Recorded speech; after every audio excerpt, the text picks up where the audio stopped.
ਨੂਰ ਹਸਨ ਅਰਮਾਨ ਹੋਰੀ ਪੰਜਾਬੀ ਕਹਾਣੀ ਦੇ ਵਿੱਚ ਨਵੇਂ ਲਿਖਣ ਵਾਲੇ ਨੇ। ਉਹਨਾਂ ਦਾ ਕਹਾਣੀ ਪਰਾਗਾ ਦਸੰਬਰ 2019 ਦੇ ਵਿੱਚ ਛਾਪੇ ਚੜ੍ਹਿਆ।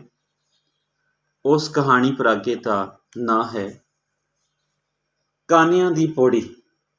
ਨੂਰ ਹਸਨ ਅਰਮਾਨ ਇਸ ਕਹਾਣੀ ਪਰਾਗੇ ਨੂੰ Kitab publications 41MZ floor Gulberg Orchid main market Gulberg two Lahore ਤੋਂ ਛਾਪਿਆ ਗਿਆ। ਇਸ ਕਹਾਣੀ ਪਰਾਗੇ ਦੇ ਕੁੱਲ ਸਫ਼ੇ 96 ਨੇ ਤੇ ਇਹਦੇ ਵਿੱਚ 14 ਕਹਾਣੀਆਂ ਸ਼ਾਮਿਲ ਕੀਤੀਆਂ ਗਈਆਂ ਨੇ।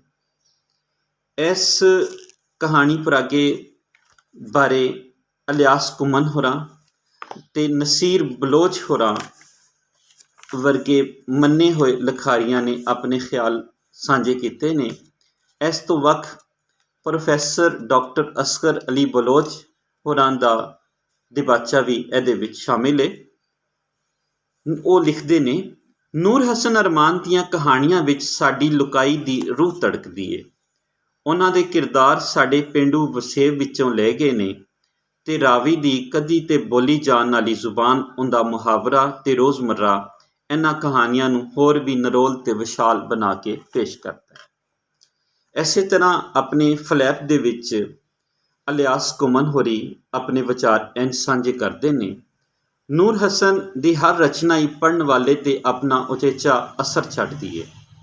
ਕਹਾਣੀ ਦਾ ਪਸਾਰ ਪੇਂਡੂ ਹਯਾਤੀ ਦੀਆਂ ਦਰਦਾਂ ਪੀੜਾਂ ਤੇ ਪਸਰਿਆ ਹੋਇਆ ਹੈ।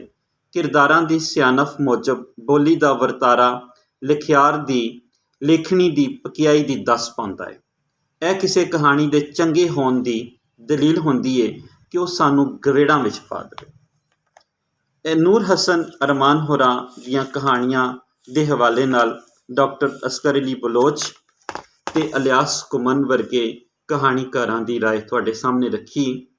ਇਲਿਆਸ ਕੁਮਨ ਹੋਰੀ ਪੰਜਾਬੀ ਕਹਾਣੀ ਦੇ ਮੰਨੇ ਪਰਮੰਨੇ ਪੱਕੇ ਪੀੜੇ ਕਹਾਣੀਕਾਰ ਨੇ ਤੇ ਡਾਕਟਰ ਅਸਗਰ ਅਲੀ ਬਲੋਚ ਨਵੇਕਲੇ ਕਹਾਣੀਕਾਰ, ਨਵੇਂ ਹਾਲੇ ਉਹ ਕਹਾਣੀ ਲਿਖਣਾ ਸ਼ੁਰੂ ਕੀਤੀ ਉਹਨਾਂ ਨੇ ਤੇ ਉਹਨਾਂ ਦੀ ਜਿਹੜੀ ਪਾਰਖ ਨਜ਼ਰ ਹੈ ਉਹਦੇ ਹਵਾਲੇ ਨਾਲ ਇੱਕ ਵਧੀਆ ਉਹਨਾਂ ਨੇ ਆਪਣੇ ਵਿਚਾਰ ਜਿਹੜੇ ਨੇ ਸਾਂਝੇ ਕੀਤੇ ਨੇ। ਨਸੀਰ ਬਲੋਚ ਹੋਰਾਂ ਨੇ ਜਿਹੜੇ ਆਪਣੇ ਵਿਚਾਰ ਦਿੱਤੇ ਉਹ ਇਸ ਤਰ੍ਹਾਂ ਨੇ, ਨੂਰ ਹਸਨ ਅਰਮਾਨ ਸਾਡੇ ਹੀ ਕਰਤੂਤ, ਸਾਡੀਆਂ ਹੀ ਗੈਰ ਅਖਲਾਕੀ ਹਰਕਤਾਂ ਤੇ ਨਫ਼ਰਤਾਂ ਕਹਾਣੀਆਂ ਰਾਹੀਂ ਸਾਡੇ ਅੱਗੇ ਰੱਖ ਦਿੱਤੀਆਂ ਨੇ ਤੇ ਇਹ ਹੈ ਉਹ ਤਬਲੀਗ ਦਾ ਨਵਾਂ ਸਿਲਸਿਲਾ ਜਿਹੜਾ ਨੂਰ ਹਸਨ ਅਰਮਾਨ ਬੜੇ ਸਿੱਧੇ ਸਾਦੇ ਤੇ ਸਵਾਦੀ ਰਾਵੀ ਦੇ ਲਹਿਜੇ ਸਾਡੇ ਤੀਕ ਅਪਣਾਉਣ ਦੀ ਕੋਸ਼ਿਸ਼ ਕੀਤੀ ਹੈ ਤੇ ਇੱਕ ਰਿਫਾਰਮਰ ਦਾ ਫਰੀਜ਼ਾ ਅੰਜਾਮ ਦਿੱਤਾ ਹੈ। ਅੱਲਾ ਉਹਨਾਂ ਦੀ ਇਸ ਪਹਿਲੀ ਤੇ ਖੂਬਸੂਰਤ ਕੋਸ਼ਿਸ਼ ਨੂੰ ਕਾਮਯਾਬ ਕਰੇ, ਆਮੀਨ। ਐਸੀ ਨਸੀਰ ਬਲੋਚ ਹੋਰਾਂ ਦੇ ਖਿਆਲ ਜਿਹੜੇ ਉਹਨਾਂ ਨੇ ਇਸ ਕਿਤਾਬ ਬਾਰੇ ਦਿੱਤੇ ਨੇ।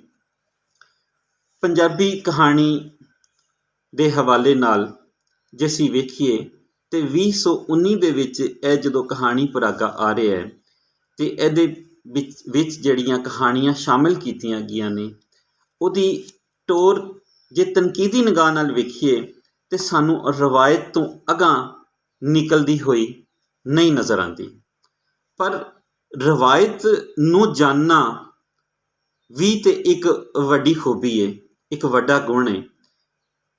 ਇਸੇ ਤਰ੍ਹਾਂ ਅੱਜ ਦਾ ਜਿਹੜਾ ਸਮਾਜ ਹੈ ਤੇ ਉਸ ਰਚਨਾਵੀ ਵਸੇਬ ਦਾ ਜਿਹੜੇ ਪੱਖ ਨੇ ਜੀਵਨ ਦੇ, ਉਸ ਨੂੰ ਜੇ ਜਾਣਨਾ ਹੋਵੇ ਤੇ ਨੂਰ ਹਸਨ ਅਰਮਾਨ ਦੀਆਂ ਕਹਾਣੀਆਂ ਜ਼ਰੂਰ ਪੜ੍ਹੀਆਂ ਜਾਣ।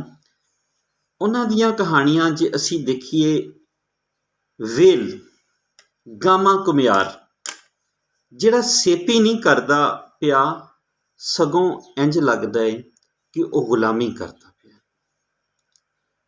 ਹੁਣ ਅਸੀਂ ਪੰਜਾਬ ਦੇ ਉਹਨਾਂ ਪਿੰਡਾਂ ਦੇ ਵਿੱਚ ਗੁਲਾਮੀ ਕਰਦੇ, ਉਹਨਾਂ ਸੇਪੀ ਕਰਦੇ ਘੁਮਿਆਰਾਂ ਤੇ ਇਹ ਘੁਮਿਆਰ ਅਸਲ 'ਚ ਇੱਕ ਤਬਕਾ ਹੈ ਜਿਹੜਾ ਨੁਮਾਇੰਦਾ ਬਣ ਗਿਆ ਹੈ ਉਹਨਾਂ ਸਾਰੇ ਤਬਕਿਆਂ ਦਾ, ਜਿਹੜਾ ਤਗੜੇ ਦੇ, ਜਿਹੜਾ ਚੌਧਰੀ ਦੇ, ਜਗੀਰਦਾਰ ਦੇ ਜ਼ੁਲਮੋ ਸਿਤਮ ਦੇ ਅੱਗੇ ਕੁਛ ਨਹੀਂ ਕਹਿ ਸਕਦਾ। ਉਹਨੂੰ ਆਪਣੇ ਜੀਵਨ ਵਿੱਚ, ਆਪਣੇ ਜੀਵਨ ਵਾਸਤੇ ਕੋਈ ਵੇਲ ਨਹੀਂ ਮਿਲਦੀ। ਬਹੁਤ ਹੀ ਖੂਬਸੂਰਤੀ ਦੇ ਨਾਲ ਨੂਰ ਹਸਨ ਅਰਮਾਨ ਹੋਰਾਂ ਨੇ ਵੇਲ ਕਹਾਣੀ ਦੇ ਵਿੱਚ ਉਸ ਜ਼ੁਲਮ ਤੇ ਤਰੋਹ ਦੇ ਖਿਲਾਫ ਜਿਹੜੀ ਹੈ ਉਹ ਆਵਾਜ਼ ਚੁੱਕੀ ਹੈ। ਮਾਂ ਜਾਇਆ ਇੱਕ ਆਪਸੀ ਲਹੂ ਦੇ ਜਿਹੜੇ ਸਾਕ ਨੇ, ਜਿਹੜੇ ਰਿਸ਼ਤੇ ਨੇ, ਉਹਨਾਂ ਦੇ ਅੰਦਰ ਕੀ ਚੱਲਦਾ ਰਹਿੰਦਾ ਹੈ, ਉਹਨਾਂ ਦੇ ਅੰਦਰ ਪਿਆਰ, ਮੁਹੱਬਤ ਤੇ ਮੁਨਾਫਕਤ ਅਜੋਕੇ ਸਮੇਂ ਅੰਦਰ ਕਿਵੇਂ ਚੱਲਦੀ ਹੈ, ਬੈਂਕ ਤੋਂ ਕਰਜ਼ਾ ਜਦੋਂ ਲਿਆ ਗਿਆ ਹੈ ਤੇ ਸਗੇ ਰਿਸ਼ਤੇਦਾਰਾਂ ਦਾ ਕੀ ਰਵੱਈਆ ਹੈ, ਉਹਦੇ ਆਪਣੇ ਜਿਹੜੇ ਨੇ ਲੋਕ ਉਹ ਉਸ ਦਾ ਕਿਵੇਂ ਇਸਤਹਿਸਾਲ ਕਰਦੇ ਨੇ, ਕਿਵੇਂ ਉਸ ਦਾ ਸ਼ੋਸ਼ਣ ਕਰ ਰਹੇ ਨੇ, ਉਹ ਇਸ ਕਹਾਣੀ ਦੇ ਵਿੱਚ ਸਾਨੂੰ ਮਿਲਦਾ ਹੈ। ਗਵੇੜਾਂ ਵਿੱਚ ਹਯਾਤੀ, ਮਾੜੇ ਤਬਕੇ, ਬਾਲਾਂ ਦੀਆਂ ਲੋੜਾਂ ਪੂਰੀਆਂ ਨਹੀਂ ਹੋ ਰਹੀਆਂ, ਜੁੱਤੀਆਂ, ਇੱਕ ਆਮ ਜਿਹੜਾ ਬੰਦਾ ਹੈ ਉਹ ਜੁੱਤੀਆਂ ਖਾ ਰਿਹਾ ਹੈ, ਉਹ ਜੁੱਤੀਆਂ ਜਦੋਂ ਆਪਣੇ ਬਾਲਾਂ ਵਾਸਤੇ ਲੈ ਕੇ ਜਾਂਦਾ ਹੈ ਤੇ ਇੰਨੀਆਂ ਸੋਚਾਂ ਗਵੇੜਾਂ ਦੇ ਵਿੱਚ ਹੈ ਕਿ ਉਹ ਜੁੱਤੀਆਂ ਬੜੀ ਮਿਹਨਤ ਦੇ ਨਾਲ ਉਹ ਹਾਸਲ ਕਰਦਾ ਹੈ, ਪਰ ਉਹ ਬੱਸ ਵਿੱਚ ਹੀ ਭੁੱਲ ਜਾਂਦਾ ਹੈ। ਯਾਨੀ ਉਹਦੀਆਂ ਔਕੜਾਂ ਦਿਨੋਂ ਦਿਨ ਵੱਧਦੀਆਂ ਜਾ ਰਹੀਆਂ ਨੇ, ਜਿਹੜੀਆਂ ਘੱਟ ਨਹੀਂ ਰਹੀਆਂ। ਇਹ ਅੱਜ ਦਾ ਜਿਹੜਾ ਬੰਦਾ ਹੈ, ਅੱਜ ਦਾ ਜਿਹੜਾ ਮਾੜਾ ਤਬਕਾ ਹੈ, ਉਹ ਐਸੇ ਤਰ੍ਹਾਂ ਦੀ ਹਯਾਤੀ ਦੇ ਵਿੱਚ ਲੱਗਾ ਹੋਇਆ ਹੈ ਔਰ ਉਹਦੀ ਹਯਾਤੀ ਹਰ ਨਵੇਂ ਦਿਨ ਦੇ ਨਾਲ ਥੱਲੇ ਹੀ ਥੱਲੇ ਆਉਂਦੀ ਜਾ ਰਹੀ ਹੈ। ਇਸੇ ਤਰ੍ਹਾਂ ਉਹਨਾਂ ਨੇ ਗਵਾਹ ਕਹਾਣੀ ਦੇ ਵਿੱਚ ਜੰਨਤ ਬੀਬੀ ਤੇ ਬਸ਼ੀਰਾਂ ਦੇ ਕਿਰਦਾਰ ਰਾਹੀਂ ਜਿਹੜੇ ਇਸਤਹਿਸਾਲ ਕਰਨ ਵਾਲੇ ਲੋਕ ਨੇ ਉਹਨਾਂ ਨੂੰ ਵੀ ਬਿਆਨ ਕੀਤਾ ਹੈ ਤੇ ਮਾੜੇ ਲੋਕਾਂ ਦਾ ਕਿਵੇਂ ਇਸਤਹਿਸਾਲ ਹੋ ਰਿਹਾ ਹੈ ਉਸ ਦੇ ਹਵਾਲੇ ਨਾਲ ਸਾਨੂੰ ਨਜ਼ਰ ਆਉਂਦਾ ਹੈ। ਕਹਾਣੀ ਦੇ ਵਿੱਚ ਦਿਲਚਸਪੀ ਹੈ। ਫਿਰ ਇਸੇ ਤਰ੍ਹਾਂ ਨੂਰ ਹਸਨ ਅਰਮਾਨ ਹੋਰਾਂ ਨੇ ਜਿੱਥੇ ਜੀਵਨ ਦੇ ਹੋਰ ਪੱਖ ਵਿਖਾਏ ਨੇ, ਉੱਥੇ ਦੋ ਕਹਾਣੀਆਂ ਜਿਨਸ ਦੁਆਲੇ ਵੀ ਘੁੰਮਦੀਆਂ ਨੇ। ਤਾਜੋ ਜਿਹੜੀ ਹੈ ਉਹ ਲੋਕਾਂ ਕੋਲੋਂ ਪੈਸੇ ਠੱਗਦੀ ਹੈ, ਉਹ ਆਪਣੇ ਹੁਸਨ ਦੇ ਜਲਵੇ ਵਿਖਾ ਕੇ ਤੇ ਲੋਕਾਂ ਕੋਲ ਪੈਸੇ ਠੱਗ ਰਹੀ ਹੈ।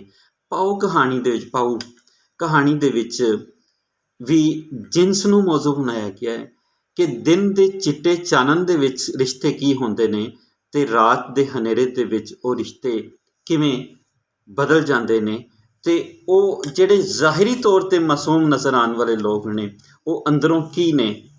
ਇਸ ਦੇ ਹਵਾਲੇ ਨਾਲ ਇੱਕ ਖੂਬਸੂਰਤ ਤਾਸੁਰ ਜਿਹੜਾ ਇਸ ਕਹਾਣੀ ਦੇ ਵਿੱਚ ਸਾਨੂੰ ਮਿਲਦਾ ਹੈ। ਇਸੇ ਤਰ੍ਹਾਂ ਉਹਨਾਂ ਦੀਆਂ ਕਹਾਣੀਆਂ ਪੜ੍ਹਨ ਨਾਲ ਤਾਲੁਕ ਰੱਖਦੀਆਂ ਨੇ। ਇਸ ਕਹਾਣੀ ਪਰਾਗੇ ਨੂੰ ਜਿਵੇਂ ਦੱਸਿਆ ਗਿਆ ਕਿਤਾਬ ਪਬਲੀਕੇਸ਼ਨਸ ਨੇ ਛਾਪਿਆ ਤੇ 14 ਕਹਾਣੀਆਂ ਨੇ, 90 ਸਫ਼ੇ ਨੇ। ਇਸ ਦਾ ਮੁੱਲ 300 ਰੁਪਏ। ਆਸ ਕਰਨੇ ਆ ਨੂਰ ਹਸਨ ਅਰਮਾਨ ਹੋਰੀ ਆਪਣੀ ਕਹਾਣੀ ਦੀ ਟੋਰ ਨੂੰ ਇੰਝ ਹੀ ਜਾਰੀ ਰੱਖਣਗੇ ਤੇ ਅਗਾਂਹ ਹੀ ਅਗਾਂਹ ਇਸ ਕਹਾਣੀ ਦੇ ਸਫ਼ਰ ਨੂੰ ਲੈ ਜਾਣਗੇ, ਤਾਂ ਜੋ ਪੰਜਾਬੀ ਕਹਾਣੀ ਨੂੰ ਹੋਰ ਨਵੇਂ ਜਿਹੜੇ ਨੇ ਉਹ ਕਹਾਣੀਕਾਰ ਤੇ ਨਵੇਂ ਵਸੇਬ ਦੇ ਜਿਹੜੇ ਰੰਗ ਨੇ, ਰੂਪ ਨੇ, ਉਹ ਸਾਹਮਣੇ ਜਿਹੜੇ ਨੇ ਉਹ ਨਜ਼ਰ ਆਵਣ, ਤਾਂ ਜੋ ਵਧੀਆ ਕਹਾਣੀ ਨੂਰ ਹਸਨ ਅਰਮਾਨ ਵਰਗੇ ਲਿਖਾਰੀਆਂ ਦੇ ਕਲਮ ਤੋਂ ਨਿਕਲਦੀ ਰਹੇ ਤੇ ਪੜ੍ਹਨਹਾਰ ਉਸ ਨੂੰ ਜੀ ਆਇਆਂ ਨੂੰ ਆਖਦੇ ਰਹਿਣ। ਐਸੀ ਨੂਰ ਹਸਨ ਅਰਮਾਨ ਹੋਰਾਂ ਦੀ ਕਿਤਾਬ ਕਹਾਣੀਆਂ ਦੀ ਪੌੜੀ, ਇਹ ਤੁਸੀਂ ਦੇਖ ਲਵੋ ਕਿ ਉਹਨਾਂ ਦਾ ਇੱਕ ਟਾਈਟਲ ਕਹਾਣੀਆਂ ਦੀ ਕਿਤਾਬ।